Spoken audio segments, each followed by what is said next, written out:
ಆದರೆ ಇಲ್ಲಿ ಹೇಳುವಂಥದ್ದು ಏನಪ್ಪ ಅಂತಂದ್ರೆ ಮೊದಲನೇದಾಗೆ ಸಿ ಟಿ ರವಿ ಅಂತ ಒಬ್ಬ ಸಭ್ಯರು ಅಂತ ನಾವು ತಿಳ್ಕೊಂಡಿವಿ. ಅವ್ರ ತಿಂತವ್ರು ಜನ ತಿಳ್ಕೊಂಡಿದ್ದಾರೆ, ಒಬ್ಬ ನಾಯಕನನ್ನಾಗಿ ಮಾಡಿದ್ದಾರೆ ಅವ್ರನ್ನ. ಅವರು ಮೊದಲು ತಾವು ಹೊಂದಿದಾರೋ ಇಲ್ಲೋ ಅನ್ನೋದನ್ನು ಮತ್ತೊಮ್ಮೆ ಆತ್ಮವಿಮರ್ಶೆ ಮಾಡಬೇಕು. ಜೊತೆಗೆ ಅವ್ರ ಮೇಲೆ ಆದಂಥ ಒಂದೇನು ಇಶ್ಯೂವನ್ನು ದೊಡ್ಡ ಪ್ರಯತ್ನ ಮಾಡ್ತಾಯಿದೆ ಬಿ ಜೆ ಪಿ. ಮತ್ತು ನಿಜವಾಗಿಯೂ ಇಲ್ಲೇ ಎನ್ಕೌಂಟರ್ ಅದು ಸಿ ಟಿ ರವಿ ಅಂತವ್ರು ಮಾಡ್ತಾರೋ ಅಂತಂದ್ರೆ ಇದು ಯಾರೂ ನಂಬೋದಕ್ಕೆ ಆಗಲಾರದು. ಆದ್ರೆ ಇಲ್ಲಿವರೆಗೆ ನಿತ್ಯ ಸುಮಂಗಲೆ ಹಾಗೆ ಹೀಗೆ ಹಿಂದೆ ಮಾತಾಡಿದ್ದು ಸಿ ಟಿ ರವಿ ಅವರು. ಅದು ಈಗ ಚರ್ಚೆಯ ಸಭೆಯಲ್ಲಿದೆ. ಅಂಥ ಮಾತಾಡೋದು ವ್ಯಕ್ತಿ ಪ್ರಾಸ್ಟಿಟ್ಯೂಟ್ ಅಂದರೆ ಇರ್ಲಿಕ್ಕೆ ಸಾಧ್ಯ ಇಲ್ಲ ಅನ್ನುವಂಥ ಸಹಿತ ಭಾಳಷ್ಟು ಅವ್ರ ಜೊತೆಗಾರರು ಮುಂದೆ ಹೇಳುವಂಥ ವಿಷಯಗಳಿದ್ದಾವೆ. ಅದೇನೂ ಇರಲಿ, ಇದು ಬಿ ಜೆ ಪಿ ಕಾಂಗ್ರೆಸ್ ಆಗಲಾರದ ಒಬ್ಬ ಹೆಣ್ಣು ಮಗಳ ವ್ಯಕ್ತಿತ್ವದ ಬಗ್ಗೆ ಇದ್ದಾಗ ಸಹಜವಾಗಿ ಈ ವಿಷಯವನ್ನು ಸ್ವತಃ ಹೊರಗೆ ಸಾಧ್ಯಷ್ಟು ಬೇಗನೆ FSL ವರದಿ ಬಂದ ತಕ್ಷಣ ಡಿಸಿಷನ್ ಕೊಡಬೇಕಾಗಿದೆ. ಇನ್ನು 1 ಕೋಟಿ ರೂಪಾಯಿದು ಏನು ಡಿಫೆಮೇಷನ್ ಕೇಸ್ ಹಾಕ್ಬೇಕಂತ ಇದ್ದಾರೆ, ಹಾಗೇನು ತಪ್ಪಿಲ್ಲ.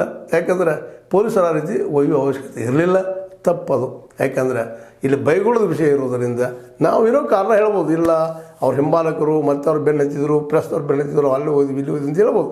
ಒಯ್ಯುವ ಅವಶ್ಯಕತೆ ಏನದು? ಬೆನ್ನು ಹತ್ತಲ ಅವರು ಏನು ಮಾಡೋರಿದ್ರು ಬೆನ್ನತ್ತೆ ಅನ್ನೋ ಸಹಿತ ಪ್ರಶ್ನೆ ಅವಳು ಹೇಳ್ತದೆ. ಮತ್ತು ಎನ್ಕೌಂಟರ್ ಅಂತೆ ಅದು ಸಿ ಟಿ ರವಿ ಅಂತವ್ರು ಮಾಡ್ತಾರಪ್ಪ ಅಂತಂದ್ರೆ ಇದು ನಂಬುದು ಅನರ್ಹವಾದಂಥ ವಿಷಯ.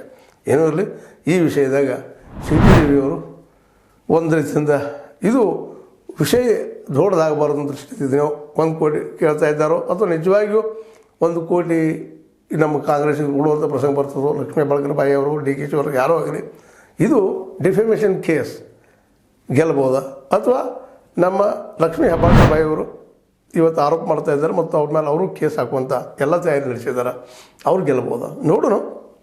ಬಟ್ ಇದೊಂದು ಘಟನೆ, ಈ ಘಟನೆ ನಮ್ಮ ರಾಜಕಾರಣಿಗಳ ಒಂದು ನೈತಿಕತೆಯನ್ನು, ಅವರ ಭಾಷೆಯ ಗುಣಮಟ್ಟವನ್ನು ಜಗಕ್ಕೆ ತೋರಿಸುವಂಥದ್ದು ಅನ್ನೋದ್ರಲ್ಲಿ ಏನಾರ ಮಾತಿಲ್ಲ. ಇಂಥ ನಾಯಕರು ನಮ್ಮ ನಾಯಕರು ಅಷ್ಟು ಅಂತ ಹೇಳ್ತಾ, ಇದು ನಿಮ್ಗೆ ಲೈಕ್ ಆಗಿರ್ಬೋದು.